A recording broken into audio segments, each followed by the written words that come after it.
Salve Maria! Sejam bem-vindos à última catequese do nosso curso de preparação para a consagração segundo o método São Luís de Montfort. Amanhã é já o grande dia e então, como tal, hoje teremos a nossa última catequese, a última, mas não menos importante, e pedimos então ao Espírito Santo que venha sobre cada um de nós e nos possa ajudar a compreender todas as verdades que Deus nos quer mostrar por meio desta consagração. Verdades já contidas na revelação divina e que São Luís tão bem coloca, também de forma resumida, sucinta, neste Tratado da Verdadeira Devoção. Em nome do Pai, do Filho e do Espírito Santo. Amém. Vinde, Espírito Santo, vinde por meio da poderosa intercessão do Imaculado Coração de Maria, vossa amadíssima esposa. Vinde, Espírito Santo, vinde por meio da poderosa intercessão do Imaculado Coração de Maria, vossa amadíssima esposa. Vinde, Espírito Santo, vinde por meio da poderosa intercessão do Imaculado Coração de Maria, vossa amadíssima esposa. Ave Maria, cheia de graça, o Senhor é convosco. Bendita sois vós entre as mulheres, e bendito é o fruto do vosso ventre, Jesus. Santa Maria, Mãe de Deus, rogai por nós, pecadores, agora e na hora da nossa morte. Amém. Imaculado Coração de Maria, sede a nossa salvação. São Luís de Montfort, rogai por nós. Em nome do Pai, do Filho e do Espírito Santo. Amém.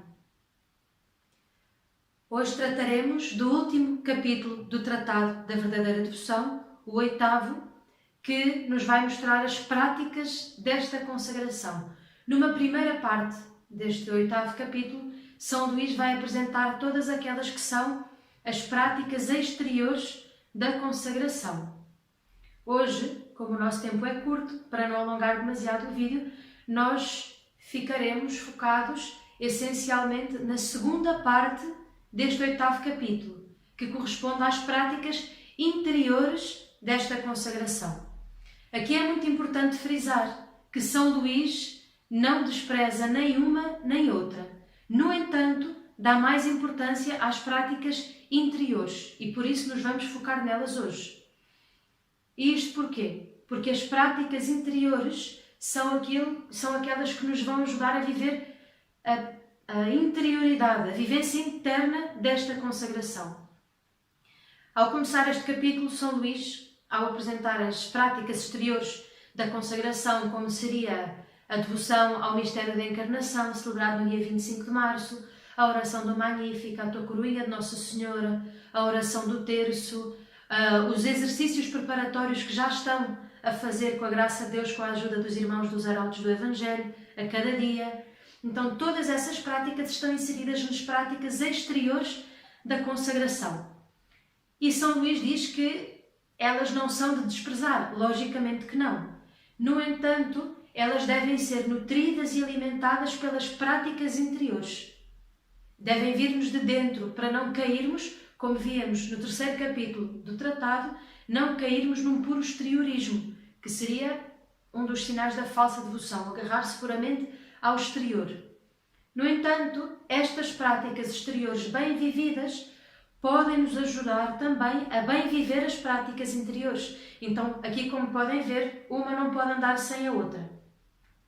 No entanto, hoje vamos nos focar essencialmente nas práticas interiores. Sabemos que a consagração deve ser vivida diariamente e não só apenas no momento, não só no ato da consagração. Já daqui a um pouco mais à frente iremos fazer esta pequena distinção. E, portanto, a consagração é eficaz na medida em que eu me disponho a vivê-la. Ela não é um toque de magia, não é algo que se torna automático de um dia para o outro na minha vida. Eu tenho que dispor o meu coração à vivência da consagração. Lembram-se do capítulo em que se falou da consagração como sendo uma renovação com a ajuda de Nossa Senhora das Promessas Batismais? Pois então, o nosso batismo não se vive assim, de um dia para o outro. Não é? É eficaz na medida em que é um sacramento.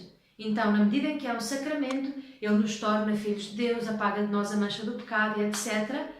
Mas, no entanto, no batismo, nós recebemos a vida sobrenatural, a vida de Deus, recebemos os dons do Espírito Santo, as virtudes teologais, as virtudes morais infusas, as bem-aventuranças, etc. Mas em germen, como se fosse uma sementinha que tem que ser cuidada e trabalhada para que possa germinar. Quando plantamos uma flor num jardim, uma semente num jardim, temos que cuidar dela, adubar a terra, regar, tirar as ervas daninhas que vão crescendo em volta, de modo a proporcionar as condições para que ela possa então germinar, crescer e florir no seu tempo. Da mesma forma, na nossa vivência do batismo, devemos exercitar as virtudes, devemos dispor a nossa alma para que os dons do Espírito Santo possam atuar, etc. Então, como veem, não é algo instantâneo, na medida em que há um trabalho pessoal nosso que deve ser exercido para fazer frutificar, florescer esse organismo sobrenatural que nasce em nós, que é colocado em nós no dia do nosso batismo. Assim, a consagração. Temos o dia em que nos consagramos, no vosso caso será dia 13 de maio, mas não basta simplesmente o ato da consagração em si. E aqui avançamos um bocadinho mais no ponto onde queremos chegar.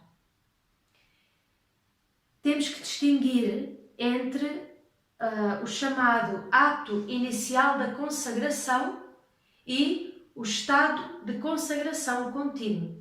O que é que quer isto dizer? Ato inicial da consagração opera algo permanente na nossa vida, na nossa alma? Sim, sem dúvida, porque ali a partir daquele momento, no ato da consagração, eu estou a entregar todos os meus méritos a Nossa Senhora. Entrego-lhe todo o meu ser e entrego-lhe os meus méritos, como vimos nas catequeses passadas. Mas, no entanto, aquilo precisa de ser desenvolvido, porque a vivência da consagração é como uma relação com a Virgem Maria. Então, por isso, é essencial o ato inicial da consagração, mas não basta. É preciso uma vivência contínua, uma vivência constante daquilo que é a própria consagração. E aqui entra, então, o chamado estado de consagração contínuo. O que quer isto dizer? Logicamente, a vivência da consagração no nosso dia-a-dia. Certa vez perguntaram a Santo Agostinho como se poderia viver a verdade contida no cristianismo. Ao que Santo Agostinho responde: fac et videris, isto é, vive-o e verás. Vive-o e descobrirás a verdade, a essência dessa vivência, a essência dessa vida que transforma. Da mesma forma com a consagração. Vive-o e verás a verdade nela contida. Vive-a e verás a transformação na tua alma. Víamos nos capítulos anteriores os motivos para nos consagrarmos e também os maravilhosos efeitos desta consagração na nossa alma. Agora, é certo que não podemos esperar que haja realmente efeitos da consagração na nossa alma se nós não nos esforçarmos para viver esta consagração. Não é possível que ela tenha um efeito concreto, real na minha alma, se eu não me esforço por vivê-la, porque ela não é um sacramento, como dizia a irmã nas catequeses passadas. Não sendo um sacramento, exige a nossa disposição e o nosso trabalho pessoal interior para que seja eficaz. Porque o sacramento é eficaz por si só, porque é o próprio Cristo quem opera. Sendo um sacramental, é necessária a nossa disposição interior e o nosso atuar, o nosso agir, para que ele opere para que ele seja operante na nossa vida, digamos assim, não é? Então, por isso, esta distinção que é muito importante terem sempre presente na nossa vida. Existe o ato inicial da consagração, mas é necessário um trabalho constante da nossa vida. É necessário um trabalho constante, perseverante, diário, para procurar essa união com a Nossa Senhora que transformará realmente o nosso coração. E aí, então, poderemos ver o que foi falado na catequese passada, os efeitos maravilhosos desta consagração na nossa alma. Posto isto, comecemos então por falar então de cada um dos pontos das práticas interiores da consagração tal e como as apresenta São Luís. São Luís começa por apresentar 4 pontos distintos, fazendo uma pequena e uma breve distinção entre eles, mas, no entanto, frisando que eles não são vividos separadamente, mas num conjunto só. Mas separamos-los para mais facilmente explicarmos e entendermos como viver no nosso dia-a-dia a consagração. Vamos pondo com algo visual para ajudar a fixar e ajudar a compreender. São Luís começa por dizer que devemos fazer todas as coisas por Maria. Fazer tudo por meio de Nossa Senhora, o que equivale a obedecer.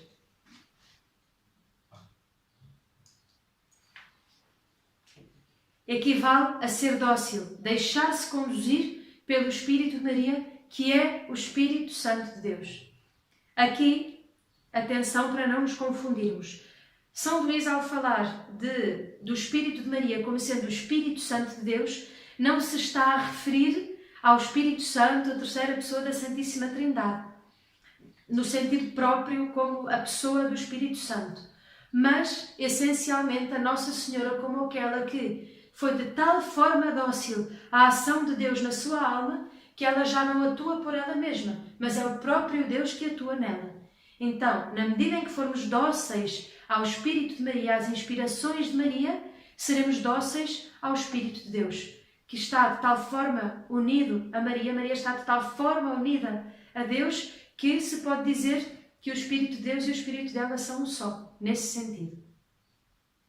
E, portanto, obedecer a Nossa Senhora equivale a obedecer a Deus. O Papa João Paulo II, numa das suas encíclicas, dizia que a Nossa Senhora está em meio a nós como a porta-voz da vontade de Deus, e ela jamais nos pediria alguma coisa que fosse contrária àquilo que é a vontade de Deus. Então, por isso, temos muito seguro que obedecer a Nossa Senhora é obedecer a Deus, é ter esse espírito de faça-se em mim segundo a vossa palavra. O Espírito de Maria é um espírito de profunda entrega, que não quer nada jamais para si só, mas que vive numa vida plena para Deus. E isso podemos vê-lo em toda a sua vida, desde o momento da anunciação do anjo: eis aqui a escrava do Senhor, faça-se em mim segundo a tua palavra. Então, que se cumpra em mim a vontade de Deus. Eu abro-me, entrego-me à vontade de Deus para que ela se cumpra em mim. E que nada mais de meu exista, mas somente Deus em mim. Isto quer dizer que nós devemos agir sempre com união às intenções e ao Espírito de Maria. E aqui é muito importante ter em conta que o valor de uma ação diante de Deus depende sobretudo da intenção com a qual a fazemos. Quantas vezes não ouvimos tantas pessoas dizer: eu dou tantas coisas à igreja, eu ajudo tantos pobres, tantas pessoas, tantos não sei o quê. Sim, sim. Ok. Aí está uma ação boa em si, não é? O facto de ajudar alguém. Mas com que intenção o faço? Porque a intenção com que eu faço cada coisa é o que vai dar um grande valor ou um valor mínimo, ínfimo, à ação que eu estou a fazer. Não é? Aqui também ter em conta que a ação precisa por si de ser boa. Não vale fazer uma má ação justificando-a com uma boa intenção. Não, eu preciso procurar boas ações e fazê-las com uma boa intenção. E aqui esta união com o Espírito e com as intenções de Maria, ou seja, o querer fazer aquilo que Deus quer, nos vai levar a duas consequências. A primeira é a dependência de Maria. Aprendemos gradualmente a agir sempre em união com as suas intenções. Então eu já não vou saber agir por mim mesma sem primeiro procurar qual seria a intenção de Deus, a intenção da Virgem Maria naquele momento. E o segundo é a docilidade ou obediência. E aqui, logicamente, ter em conta que a obediência é o principal pilar desta espiritualidade. Porquê? Precisamente porque eu me entrego totalmente a Deus para depender totalmente dele. Eu renuncio inclusivamente à minha vontade para procurar sempre e em tudo a vontade de Deus. Então aí está o pilar, o faça-se em mim segundo a tua palavra. O querer procurar sempre em tudo a vontade de Deus, o querer como escravo de amor, que é um outro nome que damos a esta consagração, é a santa escravidão de amor. Ao tornar-me escravo por amor, eu deixo de ter aquilo que é a minha vontade e passo a querer fazer aquela que é a vontade do meu Senhor, aquela que é a vontade do meu Deus. E obedecer às inspirações da graça sempre foi um grande sinal de santidade. E aqui então entra a renúncia a nós mesmos, que já vimos em capítulos anteriores, e o abandono à Virgem Maria, para assim nos abandonarmos mais perfeitamente a Deus, o que equivale a uma obediência perfeita, renúncia de nós mesmos e o abandono à Virgem Maria. Esta é a obediência perfeita. E se nós quiséssemos resumir este ponto por Maria em poucas palavras, como poderíamos fazê-lo? Então, de forma prática, seria: por Maria equivale a obedecer a Maria para mais perfeitamente obedecer a Deus. De que forma? E aqui o resumimos numa pequena ejaculatória. Mãe, renuncio a mim mesmo e entrego-me toda a vós.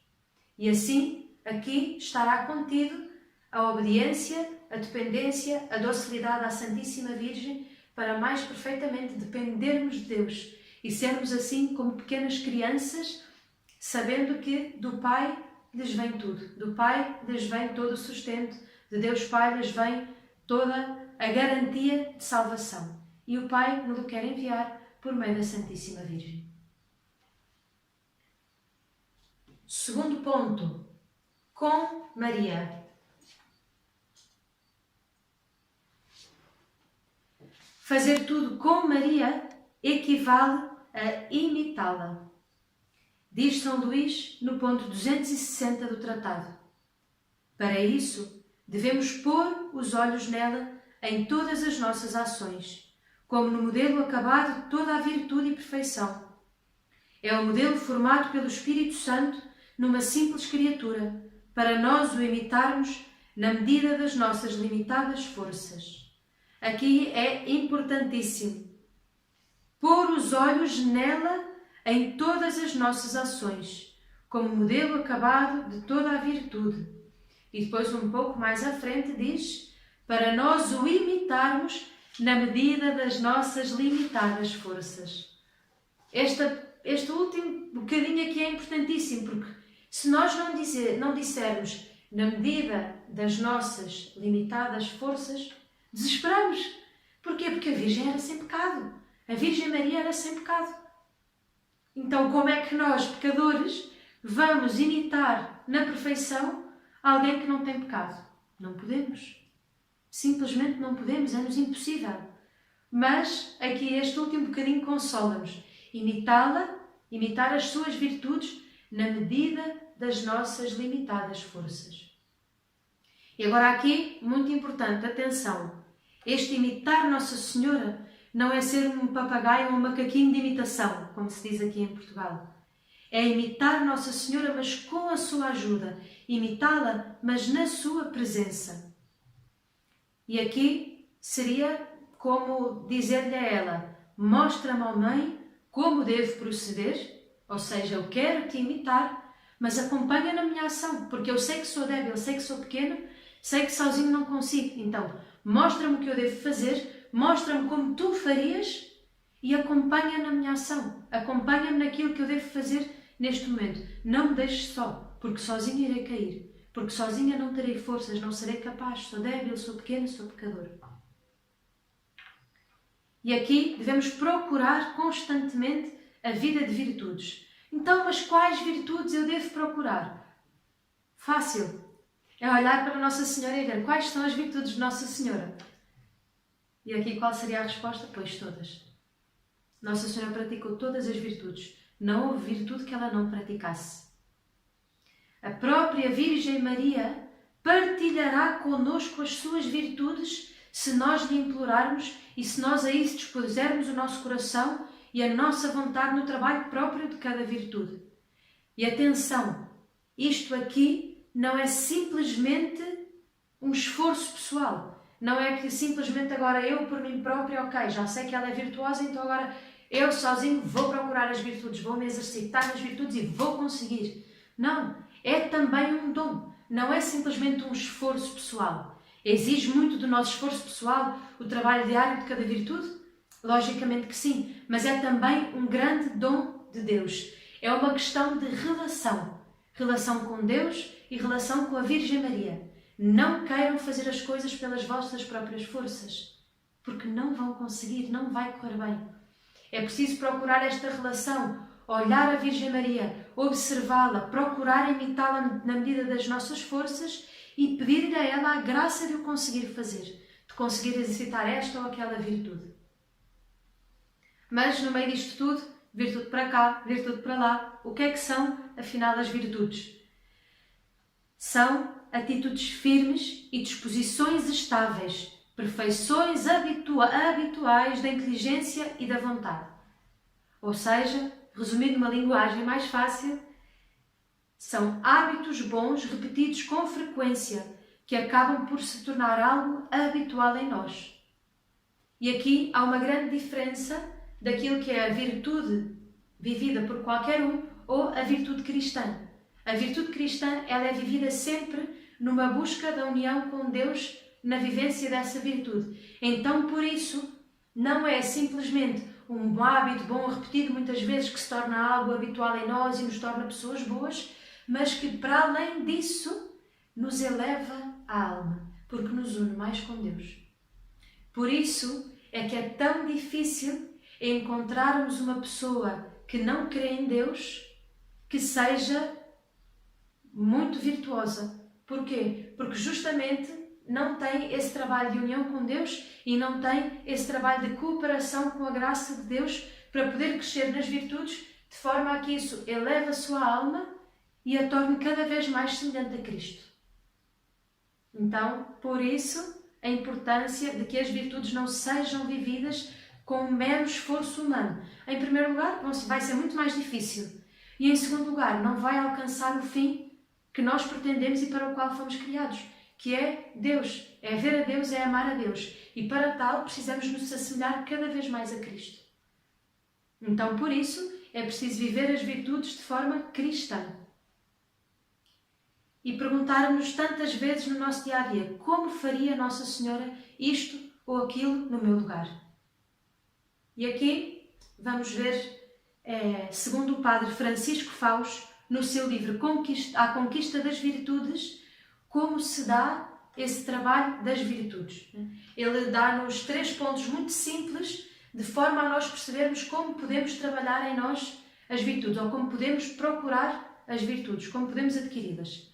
Então, ele diz que as virtudes, em primeiro lugar, entram pelos olhos. O que é que quer isto dizer? Quer dizer que nós, primeiramente, para conhecermos a virtude, a observamos em alguém. Então quer dizer que entram pelos olhos. E ele dá até um pequeno exemplo de uma criança que cresce a ver a sua mãe paciente com os seus filhos, com o seu esposo, com as contrariedades do dia-a-dia, e ele vai começar a observar aquilo e ver que é uma coisa boa. E aí passamos ao segundo ponto. As virtudes descem dos olhos ao coração. O que quer isto dizer? Aquela criança observou na mãe a virtude da paciência. E ela começa a observar e começa a perceber que aquilo é uma coisa boa. Ser paciente que lhe faz uma pessoa melhor. Então começa a desejar essa virtude.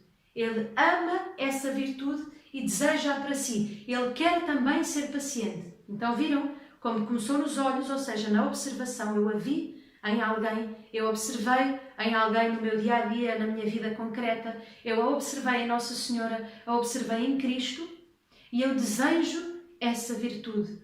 O meu coração arde de desejo por essa virtude, por poder ser paciente também.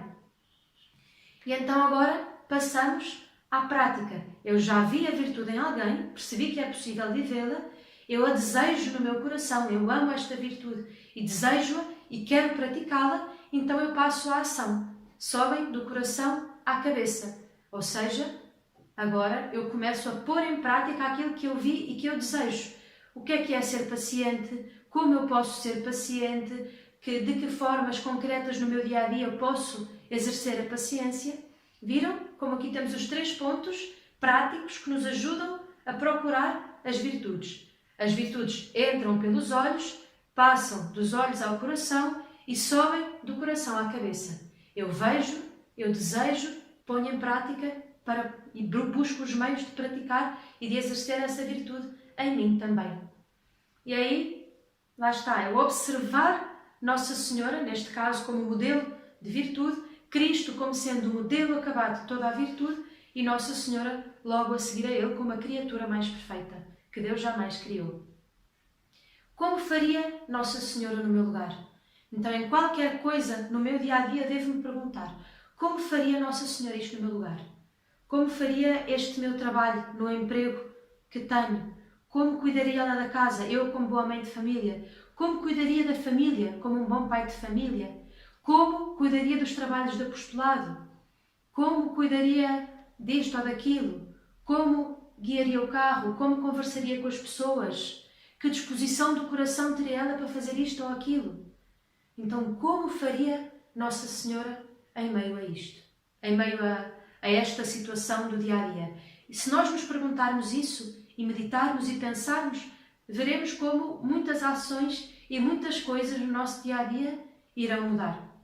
E aqui, para terminar este ponto, lembrar que tudo isto nos deve levar sempre a procurar um bem maior, a vida eterna. E aqui, em relação às virtudes ainda, na prática, já vimos que entram pelos olhos, descem dos olhos ao coração, sobem do coração à cabeça. Seria o equivalente a observar, meditar naquilo que observo, rezar diante daquilo, pedir a Deus a graça de o poder viver, dialogar com Deus e expor diante de Deus as minhas dificuldades, expor a Nossa Senhora, expor diante de Deus no sacrário ou no silêncio do coração as dificuldades que encontro para viver aquela virtude, para superar aquela dificuldade no meu dia-a-dia, para conversar tranquilamente com aquela pessoa que me tem sido tão difícil. E depois então de observar como Nossa Senhora faria, meditar isso no meu coração, rezar e dialogar com Deus, pedindo a graça de poder exercitar isso na minha vida, então eu passo à ação. Vejam como a virtude nunca é algo precipitado, é algo pensado, algo meditado e algo feito essencialmente em união com Deus e com a Virgem Maria. Então, para fixar, recapitular, por Maria equivale a obedecer. Obedecer às inspirações da graça, obedecer a Deus. E que poderia ser: Mãe, renuncio a mim mesma e entrego-me toda a vós.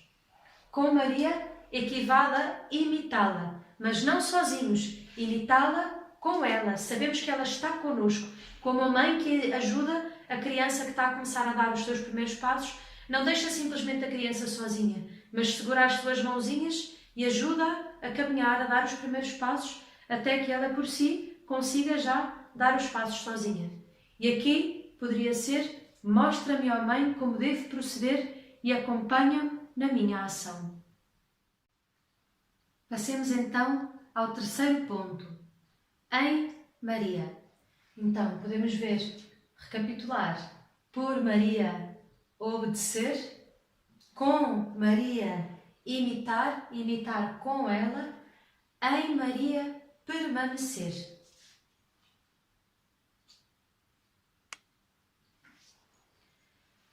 Este ponto, em Maria, é muito bonito, mas ao mesmo tempo é o mais difícil de explicar e um pouco mais difícil de entender. É um convite a nos marianizarmos. Não tem, de certa forma, algo tão prático, tão palpável para nos ajudar a compreender, porque é bastante interior, o próprio termo já o indica, em Maria. É a realização e a aplicação a Maria das palavras de Cristo: permanecei em mim e eu em vós, na certeza de que, permanecendo nela e ela em nós, Cristo permanecerá em nós e nós nele, porque Maria e Jesus são inseparáveis. É tornar concreta a presença de Nossa Senhora na nossa alma. E aqui atenção muito importante: nós viveremos em Maria de forma proporcional proporcional à disponibilidade que dermos à sua presença materna. Ou seja, na medida em que eu abrir o meu coração à graça, na medida em que eu abrir o meu coração e o dispuser à ação dela em mim, à presença dela em mim, nessa medida ela viverá em mim.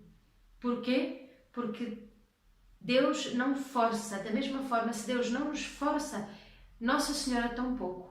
Não sei se já tiveram a oportunidade de ver, há um quadro muito interessante de Jesus, é tido como, é um dos quadros em que falam de Jesus, bom pastor, em que ele não carrega a ovelha às costas, mas tem uma data de ovelhas perto dele, e ele está à porta de uma casa, a bater à porta. Há um detalhe muito interessante. Não sei se alguém já teve a possibilidade de ver esse quadro e reparar neste pequeno detalhe que é, Jesus está a bater à porta, mas a porta, do lado de fora, não tem uma maçaneta para se poder abrir. Somente por dentro ela pode ser aberta. E podemos, ao olhar para esse quadro, ver a nossa alma. Tem chave por dentro. Deus quer entrar, mas Ele vai entrar na medida em que lhe abrimos a porta. Ele não vai arrombar, não vai forçar. Ele vai respeitar a nossa liberdade e vai esperar que nós sejamos generosos e possamos ir abrir a porta para que Ele possa então entrar e atuar na nossa alma. Da mesma forma, o ponto em Maria, podemos fazer um pouco essa comparação. Ela vai habitar em nós, ela vai viver em nós, na medida que nós lhe abrirmos o coração, na medida em que nós lhe abrirmos a alma para que ela venha e atue em nós. Viver em Maria é tomar consciência de um facto existente, de uma realidade sobrenatural, a de que todos recebemos a nossa vida divina do seio espiritual de Maria, lugar onde é possível estarmos cada vez mais unidos a Jesus. Isto aqui não é questão de querer ou não querer, gostar ou não gostar. Foi assim que Deus estabeleceu no seu plano salvífico. Então não é que, eu não quero que a vida espiritual me venha por meio de Maria. Não vai ter como, porque Jesus nos veio por meio de Maria.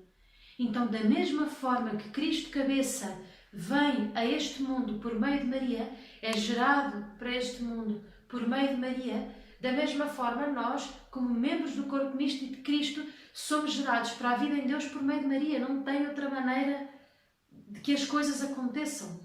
Então, é o natural de como Deus realizou a sua obra salvadora. Não tem como querermos operar de outra maneira. É certo que Jesus é o único mediador entre Deus e os homens, e é por Ele e é nele que somos filhos de Deus, sem dúvida, não é isso aqui que se está a pôr em questão, mas que Deus nos deu Maria para que por Maria vamos a Cristo.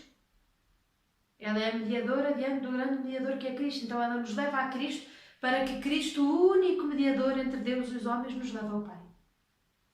Certo? Então, recebemos a nossa vida por meio de Maria.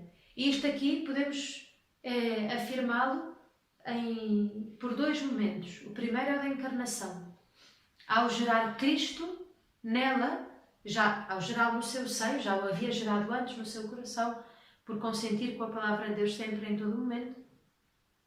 Mas ao gerar Cristo, ela gera-nos também a nós, humanidade, que seremos um dia membros deste corpo. E o segundo momento é já aos pés da cruz, quando Nossa Senhora aceita São João como filho, que nos aceita a nós, humanidade, também como filhos seus. É como que aos pés da cruz, ela está a dar de novo, a reafirmar o seu sim aos planos de Deus de aceitar toda a humanidade, de ser mãe de toda a humanidade.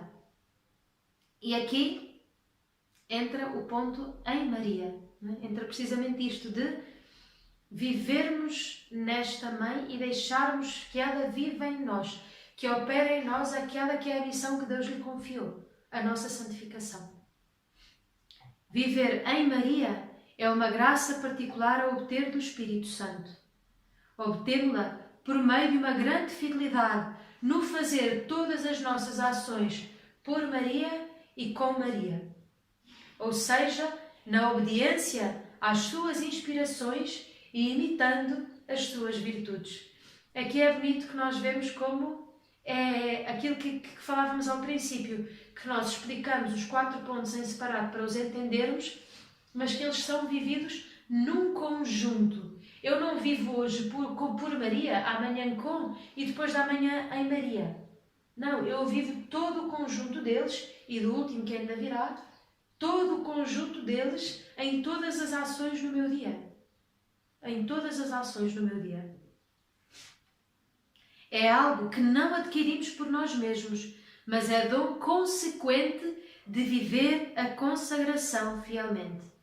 E aqui apontamos para 2 pontos. Em primeiro lugar, para um dos pontos de que é falado no capítulo anterior dos efeitos maravilhosos da consagração nessa alma, que é a comunicação da alma e do Espírito de Maria. Se eu bem viver, São Luís começa o capítulo 7 dos efeitos maravilhosos desta consagração numa alma que lhe é fiel, a dizer que se observar tudo aquilo que foi dito nos capítulos anteriores, estes efeitos se manifestarão na alma. Terá estas consequências na alma do fiel que bem viver tudo aquilo que foi dito para trás. Então, é um dom consequente do quê? Da vivência. Lembram-se o que falávamos logo ao início como introdução? A diferença entre o ato inicial e o estado de consagração contínua, ou seja, a vivência do dia-a-dia, a busca diária, a luta diária por bem viver esta consagração como um meio de santificação. Então veem como isto tem sérias consequências na nossa alma, sérias e boas, se for bem vivido. Não é? Então, o dom consequente de viver a consagração fielmente é-nos comunicado à alma e ao Espírito de Maria, conseguimos viver bem todo o resto dos pontos da consagração e a consequência disso é, se bem vivido, vivemos em Maria. Porque reparem, se é um procurar uma disponibilidade à sua ação materna em nós, à sua presença em nós, o que vimos no Por Maria, a obediência, que nos leva a 2 pontos. Lembram-se? A docilidade ou a obediência e a dependência de Maria. Ou seja, eu abro-me à graça, eu abro-me a Deus, eu abro-me à ação da Virgem Maria, tudo isto logicamente com a ajuda da graça de Deus, e aprendo a ser dependente dela e aprendo a ser dócil, aprendo a ser obediente e como tal, sendo obediente, imito as suas virtudes, tudo aquilo que ela me ensina a ser, tudo aquilo que ela me ensina a fazer. Então, nesta procura, nesta vivência, lembram-se das pequenas jaculatórias? Renuncio a mim e entrego-me a vós, ou seja, já estou a renunciar a mim para deixar que ela atue. Entrego-me a vós. Mostra-me como devo proceder e acompanha-me na minha ação. Então, a boa vivência destes 2 pontos já é, por si, a abertura de coração tão necessária para que ela possa viver em nós. Entendem como todos eles estão interligados e não se vivem separadamente? Então é muito importante ter isto em conta. Eles são todos interligados entre si e estão todos contidos numa mesma ação. No entanto, nós os explicamos separadamente para ajudar na compreensão. Em Maria encontraremos Jesus e gozaremos da sua intimidade. Os pastores em Belém e os reis magos foram ao presépio e encontram o menino ao colo da sua mãe. Encontram o menino com a sua mãe. Então Maria é quem lhes entrega Jesus. Acho muito bonitos aqueles filmes em que Nossa Senhora passa sem receio o menino Jesus para as mãos dos pastores e para as mãos dos magos, para que eles o adorem, para que o vejam e o beijem. É muito bonito porque é ela quem entrega Jesus. Não são eles que chegam lá e vão buscar o menino Jesus à manjedoura. Não, é Maria quem lhes entrega Jesus. Da mesma forma na nossa vida espiritual, na nossa vida diária. É Maria quem nos leva a Jesus. É ela quem nos entrega Jesus para adorarmos em nós, na Eucaristia, etc. E por fim, o nosso último ponto, fazer tudo para Maria. Então, obedecer, imitar, permanecer, e aqui encontramos a retidão da intenção. É o direcionar a nossa intenção para ela, para Deus, para a salvação das almas. Uma vez que nos entregamos completamente ao seu serviço, diz São Luís, é justo que façamos tudo para ela, como um escravo por amor. E aqui atenção, nunca esquecer que Jesus é sempre o fim último das nossas obras. Ao dizer que fazemos tudo para Maria, é simplesmente porque temos a certeza de que ela elevará tudo a Deus. Porque o nosso fim último é Deus. Então, ao dizer eu faço tudo para Maria, eu já sei e já tenho em meu coração a intenção de que ao dizer que eu faço para ela, é o mesmo que eu dizer eu faço para Deus. Porque eu sei que ela o vai elevar a Deus, o vai entregar a Deus. Não vai guardar para ela, não se vai fechar nela mesma com aquilo que eu lhe dou, mas vai elevá-lo como o fumo do incenso, como perfume de agradável odor que é elevado até Deus. E porquê é que nós escolhemos fazer tudo desta forma, por ela, para ela, com ela, nela? Justamente porque dessa forma tudo será feito mais perfeitamente por, com, em e para Jesus. E Jesus o elevará ao Pai. Maria é o fim próximo e intermédio de chegar a Deus. Fazer tudo para Maria significa endereçar a Maria a retidão de intenção, para que ela então depois tudo ofereça em seu nome a Deus. Não mais simplesmente no nosso nome, no meu nome, Irmã Antonella, mas em seu nome.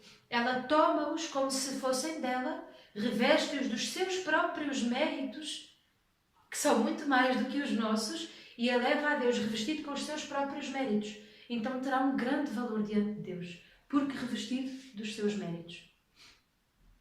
Com o desejo de servir cada vez melhor a Maria, devemos procurar a cada passo, a cada ação, a maior pureza de intenção. Não procurar nenhum pensamento de interesse pessoal, de amor próprio, etc. Então, por quem é que eu faço? Porquê é que eu faço cada ação, cada obra? Porquê é que eu varro a casa? Porquê é que eu vou para o trabalho todos os dias?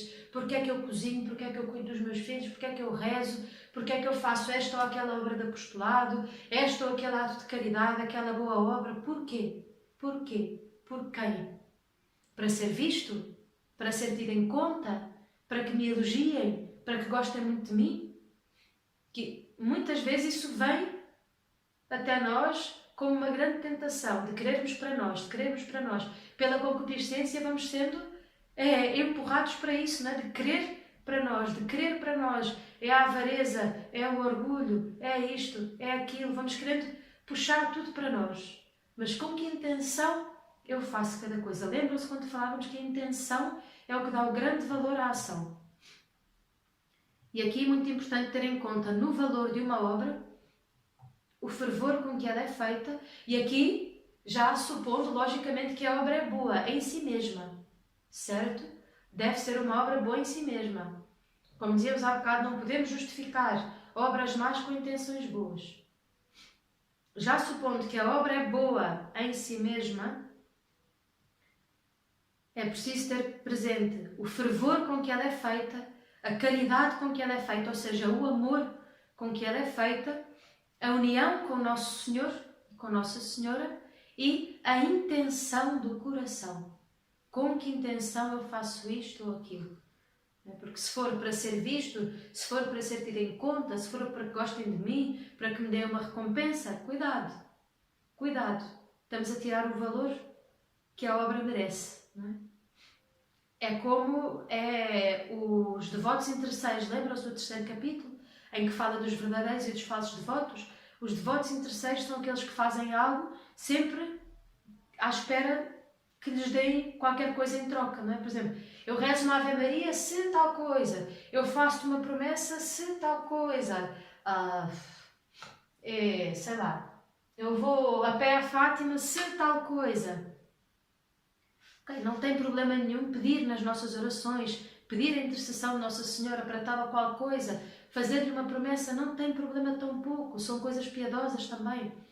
No entanto, muito cuidado para que essas coisas não nos levem a procurar sempre algo em troca e não procurar uma oração, uma entrega, um amor desinteressado para com Deus e para com Nossa Senhora. E aqui o que nos pode ajudar é usar a fórmula totus tus Maria. Nada guardo para mim, tudo dou a Maria e tudo quero suportar e oferecer por amor a ela e a Jesus. Então, por fim, por uma última vez, vamos recapitular. Por Maria significa obedecer. Com Maria significa imitar. Em Maria, permanecer. Para Maria, direcionar. Direcionar para ela, para Deus, a intenção do nosso coração. E aqui podemos ver, muito interessante, como acaba, aqui ao terminar já quase no fim desta pequena palestra, nos damos conta de que muitas coisas estão nas nossas mãos, na nossa disposição de coração, no nosso desejo de mudar, no nosso desejo de sermos santos, de sermos melhores, sabendo que para isso contamos com a graça de Deus, mas tem que haver uma disposição do nosso coração, uma abertura nossa à graça e não querer que as coisas aconteçam assim, fácil, sem esforço. Não! É necessário um esforço humano, é necessário um trabalho pessoal, constante, perseverante. Se não há esse trabalho, dificilmente vamos crescer na santidade, dificilmente nos vamos aproximar mais de Deus. É necessário um trabalho diário, logicamente contando muito com a graça de Deus, claro. Diante de uma coisa que nós tenhamos que lutar, que fazer, o 99% é a graça de Deus que atua. Mas se nós não dermos o nosso 1%, vai ser difícil crescer, vai ser difícil percorrer o caminho da santidade. É necessário colocarmos da nossa parte esse esforço que tem que ser diário, constante, certo?